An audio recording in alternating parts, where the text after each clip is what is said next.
we all a little dark. All right, 32 minutes.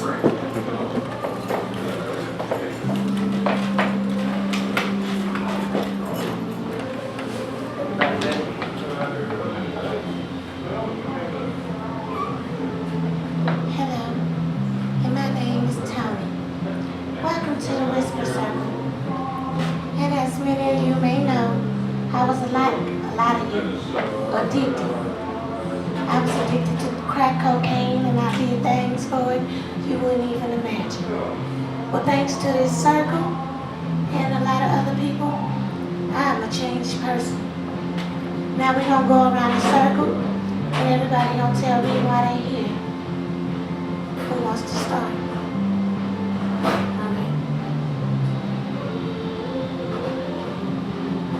Hey y'all, I'm Jesse. Hi, Jesse. I'll be 44 in November. So that means I'm a Scorpio and an addict. My drug of choice is heroin. If y'all need any after the show, let me know. I'm here because I want to get some help with my...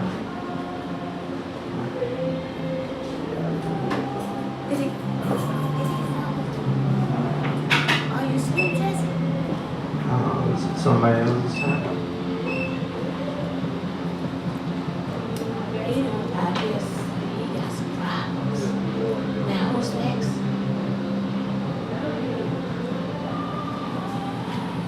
I thought I had issues.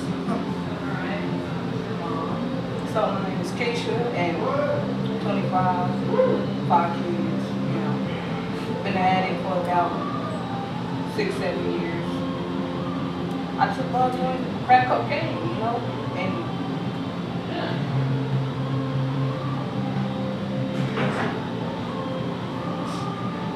Where you get your crack from? Did you get it from Anthony over there on 54th Street? actually I picked it off of 63rd Street. Want me to get you some? No, I changed. Who's next? I'm Tyrone, Hi, Tyrone. and I'm addicted to meth. That explains the problem with your teeth then. What? Nothing. Damn, that's slow, man. Well, I want to talk about why y'all here and what y'all can do to change yourself. Well, I'ma start. It all started last year when I was partying with my friends. We was doing crack and we ran out. So I decided I had a plan. I was gonna trade my daughter's service dog. You sold the service dog? No, I traded the service dog for 2 crack rocks and some winter fresh. But then when I got home, she was making wanted posters and missing posters for the dog. So after I helped her hang them up, I knew I needed help. So you helped her hang the flyers? Yes, I did. Coming for somebody who fell asleep in an introduction. Who wants to go next? Here you go, Tyrone. I'm Tyrone. And it all started yesterday. I was with a friend, smoking meth. When all of a sudden, I was running down the street naked. Cop brought me to change my life and I want to keep my clothes on.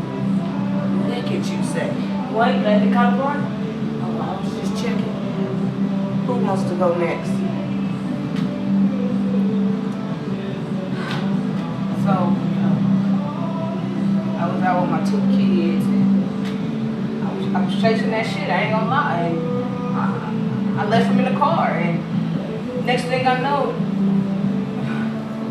I was pulled over on the side of the road. What you gonna do to change yourself? Well, I'm trying to get better for my kids. I'm gonna go to rehab and do what I need to do.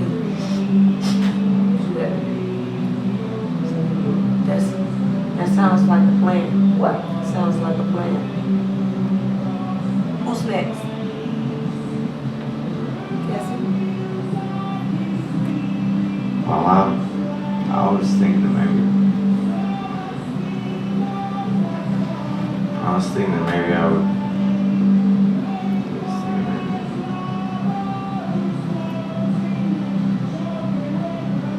The fool fell asleep again. Wake up. That was a good first meeting, y'all. Now, before we wrap this up, let's everybody repeat after me my motto from my role model. Everybody repeat after me. I make too much money. I made too much money To ever smoke crack. to ever smoke crack. Crack is whack. Crack. Yeah, have a good day. Thank you.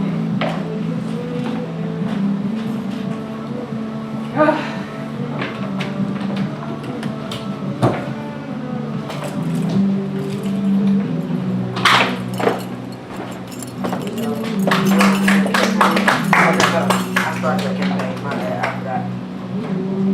You got me? I'm starting her campaign. I'm starting her campaign. Who got me? You got me. I got 1%. Got me. Somebody got a charger. Right. Somebody got a charger. Okay.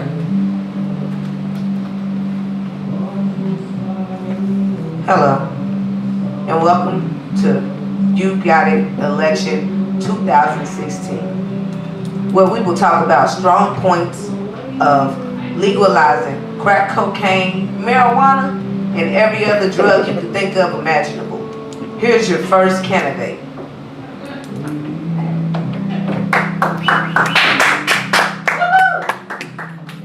I'm Tyrone, and today I would like to thank the shippers, dealers, and makers of crack cocaine. Because without it, who knows what I'll be? I could have been a lawyer, doctor, shit, even the president. But I said, fuck that. I gotta have my crack. I'm Tyrone Mitchell, and I approve crack is what?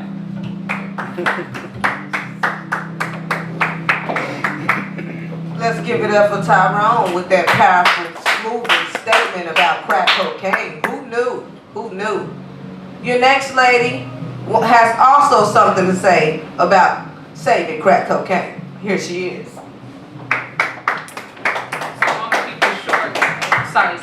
I know we just got out that little meeting talking about, crack is whack, but I'm gonna tell you the truth. I love doing crack and shit. I did it so long, people thought I wasn't gonna be shit, so I said, you know what, I'm gonna go ahead and run for president, and I'm gonna endorse crack cocaine because I feel like it's the right thing to do,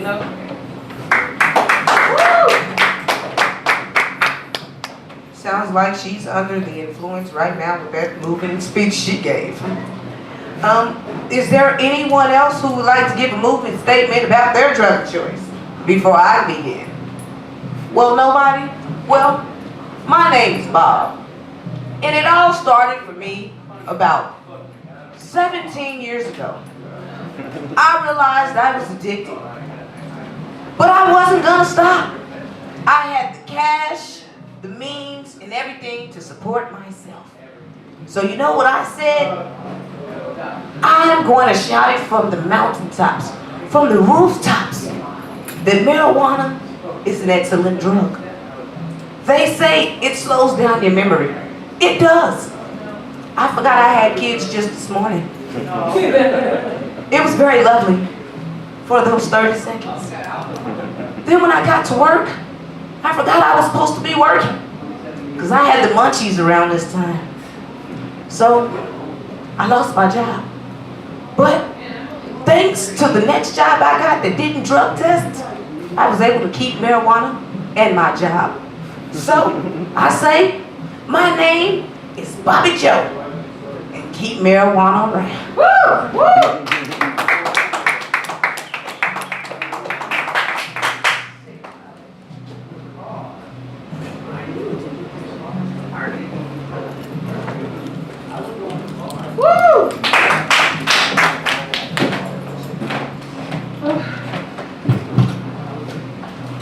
Hey. Am I supposed to be doing something? Yeah. I don't know. She said I'm supposed to tell y'all some jokes. She probably should have told y'all I'm not really a comedian. So, no refunds. Sorry. I paid it. door, you're stuck. So, I don't know if y'all caught the skit before, but we did a little skit, and my girl here hooked me up. She wrote a skit just for me. I actually have narcolepsy, so I have trouble staying awake. And I also smoke a lot of weed, which makes it even harder. So lately I've been mixing my weed up with baking soda and then smoking the rock. This is a new product. I call it whack. People like me want to smoke weed but don't want to fall asleep. It works. It works. Alright, so I'm a little off today because I was told to be here 2 hours early for a rehearsal. Yeah, that shit ain't funny, right? It's like a joke on the token. Yeah, I showed up here, the fucking parking lot was empty, was nobody here. Yeah, well, sorry, but the joke's on y'all. If you give me 2 hours with nothing to do, I will smoke myself stupid. I was out in the parking lot, chasing my blunts with bong hits. Y'all ever do that? That's when you got Reggie's. You know what I'm saying? That's the low-grade weed, in case y'all didn't know back then. Got a couple white folks in the back. Thank y'all for coming. Appreciate that.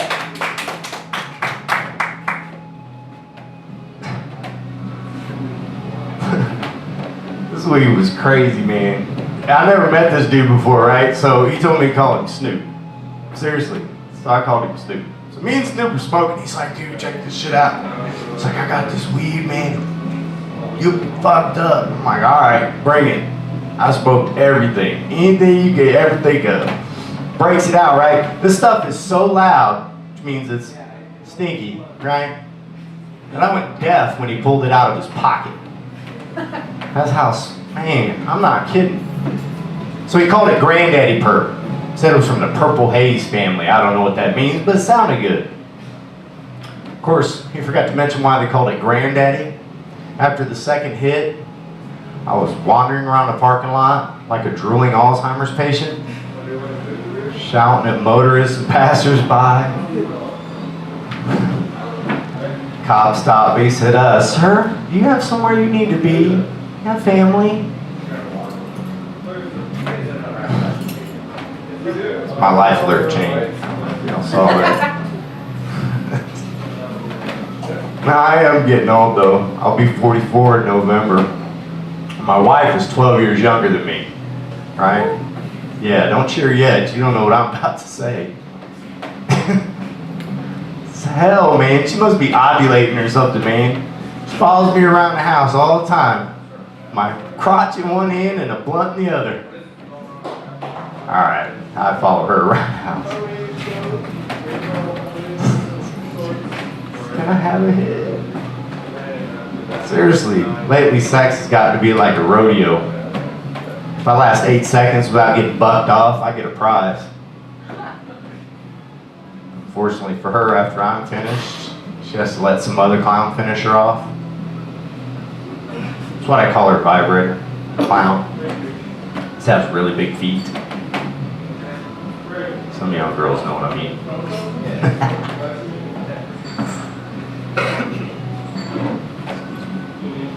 So yeah, my wife, right, we got 2 kids. Had 2 kids in 2 years. Didn't even take a year off, she starts talking about having kids again, right? My age, I don't want to have any more kids. I just want to give them $1 and tell them to go play so I can take a fucking nap. So when she started talking about having another baby, I started talking to a doctor about getting fixed. Yeah. He wanted $5 grand plus hospital costs. I can't afford that shit. So I did some research and I came up with something a little cheaper. I keep my cell phone in my front pocket. And every day I change it so I can radiate all the little swimmers. But I got special insurance in case it blows up. Prosthetic insurance. What? Thinking ahead. My kids are crazy, man. I got a 3-year-old, I call her Boogie. Not because she likes to dance. Oh no. I call her Boogie because she's jumped every child gate known to man. And when she gets to the other side, she runs like the police are chasing her. She boogies. My wife and I got this new gate, right? And it's advertised, you know, can't climb it, can't get through it, all this, right? It's 4 foot high, got vertical bars, perfectly spaced, so she can't squeeze through or climb over, right? And the lock is so fucking intricate that my wife and I can barely work it. So all week, my daughter's been pissed, right? And her little protest is to throw her babies over the gate into the kitchen, you know, like her stuffed animals and dolls and shit like that.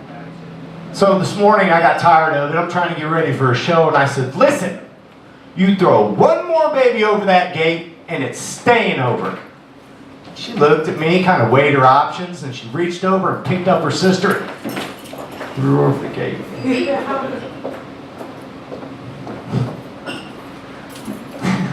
It's okay, she bounced off my Mastiff. Good shot, good shot. Tried to do a potty training thing. 3 years old, kid's still not potty trained. That don't make no damn sense. So we looked up this thing, and it's 72-hour potty training boot camp. Right? It's an online class.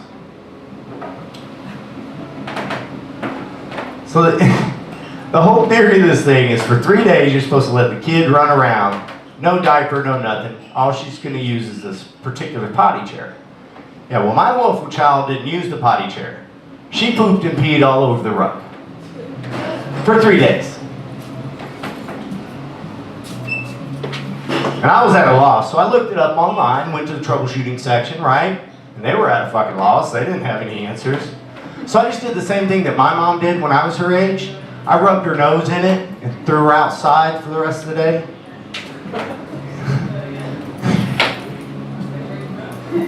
Look, the newspaper wasn't working. She didn't even feel it. No. She's potty trained now. So my wife and I have different ideas about how to discipline the children. I have this little thing that I like to do with the kids called a home IQ test. Now, other people's methods might differ, but what I do is on their first birthday, I give them one of the plastic grocery bags to play with. Just for a minute, see how smart they are, right? But see, that's not even what pissed my wife off. What made her mad is that I didn't poke a hole in the bag until after my daughter passed out.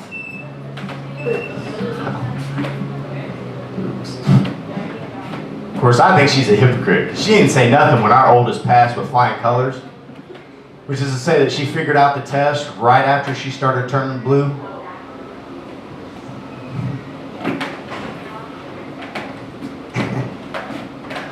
So I'm from Arkansas. I don't know if you caught a little bit of the accent. I grew up in a trailer park outside of Bentonville. So, my wife's family is from Arkansas, no relation, in case you were curious. But every year, right, my father-in-law does a turkey shoot. So, last year I got invited to this turkey shoot. I'm like, yes. So I decided, you know, to bring my daughter, since in Arkansas she's old enough to fire a weapon. No? Nobody knows about Arkansas yet? That's right. Thank you, darling. You got it. All right. But anyway, so we go to this turkey shoot, right? And as a practical joke, they give me buckshot. If you don't know what buckshot is, it spreads out. It supposedly tears up the turkey. Not supposed to use it turkey hunting. But I guess I got lucky because I hit 5 birds with 1 blast. And my daughter did great, right? She didn't scream or nothing. She just, loud noise, daddy, loud noise. But everybody else at Hy-Vee freaked out, man. They were running down the aisle, screaming, people diving behind freezers and shit. One lady even held a baby out in front of her. Yeah, Hillary was there. Good times. And I still don't understand why they didn't see us coming. We were wearing our orange safety vests. Hunter safety course. Alright, I got time for one more. Alright, I was asked specifically not to do my Scorpio jokes, so I got one more for you guys. and this is a true story. Before my wife and I got married, we went on a road trip. And the father-in-law let us take his van. Because it's great for long trips. It's got satellite radio, heated seats.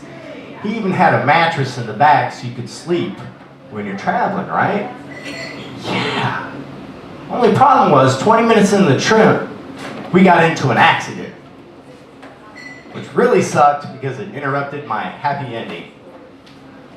Just getting redheaded. And her dad was mad at me, even though I wasn't the one driving. Confused? Yeah. So was my father-in-law when he looked in the rearview mirror and all he saw was the top of his daughter's head in my lap. Jerked us into a fucking embankment. And I had to pay for it. And I guarantee you that's the last time he ever offers to be the designated driver. Thank you. I'm James Riley. Enjoy the rest of the show.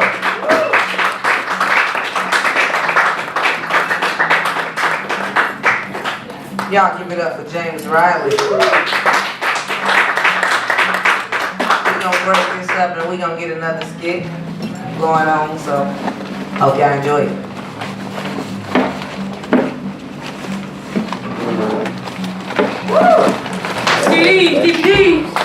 DVD. Oh man, what you doing? No, this is my corner. What you trying to make some money, man? Them are CDs, DVDs. Oh, don't nobody make no money on this corner but Nickelback. Nickel bag. You better say nickel bags and CDs and DVDs? Come on, man. First of all, I was the first original person to sell a nickel bag. First of all, back when nickel bag was popping and they was being like the bag now, but everybody want to get the stuff and call it K and Kush and all that other stuff and give it names. Acting like they don't want Reggie no Who don't love CDs, DVDs? You can watch a movie, listen to some music, and just chill. Man, you gonna go to jail selling them bootleg